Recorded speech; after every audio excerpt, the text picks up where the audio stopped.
کہ جن بتوں کی وہ عبادت کرتے ہیں وہ لاچار ہے، وہ بے اختیار ہیں وہ بت، تو اس کے باوجود بھی وہ اپنے آبا و اجداد کی اندھی تکلیف پر ڈٹے رہے اور ہر دھرمی سے انہوں نے کام لیا، اور انہوں نے آگ کا ایک الاؤ بڑا سا تیار کروایا اور حضرت ابراہیم علیہ السلام کو اس میں ڈالنے کا فیصلہ کیا۔ تو ان کی سازش یہ تھی کہ ابراہیم علیہ السلام آگ کے ڈر سے لرز جائیں گے اور پھر سے قوم کے جو باطل معبود ان کے سامنے سر جھکا دیں گے۔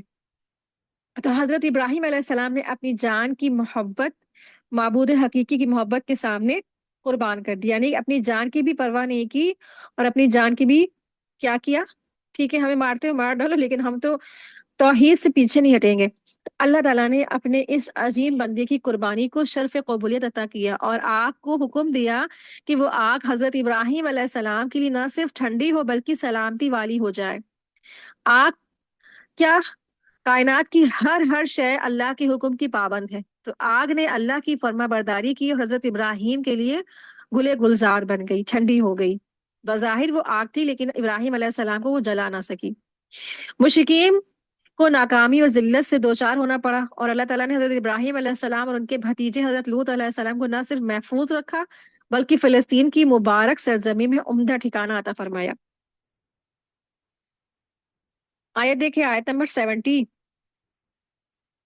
آیت دیکھیں آیت نمبر 69۔ ہم نے فرما دیا اے آگ تو ٹھنڈی ہو جا اور ابراہیم علیہ السلام کے لیے سلامتی اور آرام کی چیز بن جا۔ تو یہ اللہ سبحانہ تعالیٰ نے آیت نازل فرمائی اور اس کی بہت زیادہ شفا بھی ہے اس آیت میں۔ یا نارو کونی بردن وسلامن علی ابراہیم، بخار جس کے آتا ہو اگر نہیں جا رہا ہے تو اس کو پڑھ کے دم کرنے سے انشاءاللہ فیور بھی کیا ہوتا ہے چلا جاتا ہے۔ تو اول آخر درود شریف پڑھیں جو نماز میں پڑھا جاتا ہے، درود ابراہیم، اور پھر یہ جو دعا ہے کم سے کم 100 ٹائم اس کو ریڈنگ کرنا ہے بنا بولے، پھر درود شریف پڑھنا ہے، پھر جو مریض اس پہ دم کریں، پانی پر دم کر کے مریض کو پلائیں، تو انشاءاللہ بہت جلدی شفا ملے گی، اور ہو سکے تو صبح شام دونوں ٹائم پڑھ پڑھ کے دم کرے مریض پہ، تو کیسا بھی بخار ہے وہ چلا جاتا ہے، آزمایا ہوا عمل ہے۔ آیت دیکھیں، آیت نمبر 70۔ وہ انہوں نے ابراہیم علیہ السلام کا برا چاہا لیکن ہم نے انہیں ناکام بنا دیا، اور ہم نے ابراہیم اور لوط کو بچا لیا اس زمین کی طرف لے چلے جس میں ہم نے تمام جہان والوں کے لیے برکت رکھی تھی۔ تو اس سے مراد اکثر مفسرین یہی کہتے ہیں یہ ملک شام ہے۔ آیت دیکھیں، آیت نمبر 72۔ اور ہم نے اسے اسحاق عطا فرمایا اور یعقوب، اور اس پر مزید ہر ایک کو ہم نے صالح بنایا۔ تو اللہ سبحانہ تعالیٰ نے فرمایا کہ ابراہیم علیہ السلام کو اسحاق اور یعقوب کی خوشخبری دی۔ تو آیت نمبر 72 73 میں جو گمراہیوں سے کٹتا ہے تو اللہ اسے صالحین سے جوڑتا ہے، یہ بتایا گیا ہمیں، یہاں سبق یہ ملتا ہے کہ جو لوگ گمراہیوں کا راستہ چھوڑتے ہیں تو اللہ تبارک تعالیٰ ان کو صالحین سے جوڑ دیتا ہے، جیسے حضرت ابراہیم علیہ السلام پر اللہ تبارک تعالیٰ کی خاص رحمت کا مضمون بیان ہوا۔ وہ مشرک قوم سے علیحدہ ہوئے تو اللہ تعالیٰ نے انہیں نہ صرف فلسطین کی مبارک سرزمین میں بسایا بلکہ حضرت اسحاق جیسے نیک بیٹا اور حضرت یعقوب علیہ السلام جیسے سعادت مند پوتے عطا فرمائے، اور ہم نے انہیں پیشوا بنایا کہ ہمارے حکم سے لوگوں کی رہبری کرے، اور ہم نے ان کی طرف نیک کاموں کے کرنے اور نمازوں کے قائم رکھنے اور زکوٰۃ دینے کی وہی یعنی تلقین کی، اور وہ سب کے سب ہمارے عبادت گزار بندے تھے۔ آیت 74 دیکھیں، ہم نے لوط علیہ السلام کو بھی حکم اور علم دیا اور اسے اس بستی سے نجات دی جہاں کے لوگ گندے کاموں میں مبتلا تھے اور تھے بھی وہ بدترین گناہگار۔ آیت 75 دیکھیں، اور ہم نے لوط علیہ السلام کو اپنی رحمت میں داخل کر لیا، بے شک وہ نیک کار لوگوں میں سے تھے۔ تو آیت نمبر 74 to 75 اللہ تعالیٰ کے انعامات کا جو ذکر ہے لوط علیہ السلام پر، اس کے بارے میں یہاں پہ فرمایا گیا ہے۔ اسی کے ساتھ ہی آج کی ہماری کلاس مکمل ہوئی۔ وآخر دعوانا ان الحمد للہ رب العالمین، سبحانک اللہم وبحمدک، اشہد ان لا الہ الا انت، استغفرک واتوب الیک۔ السلام علیکم ورحمۃ اللہ وبرکاتہ۔ جزاکم اللہ خیرا کثیرا کثیرا۔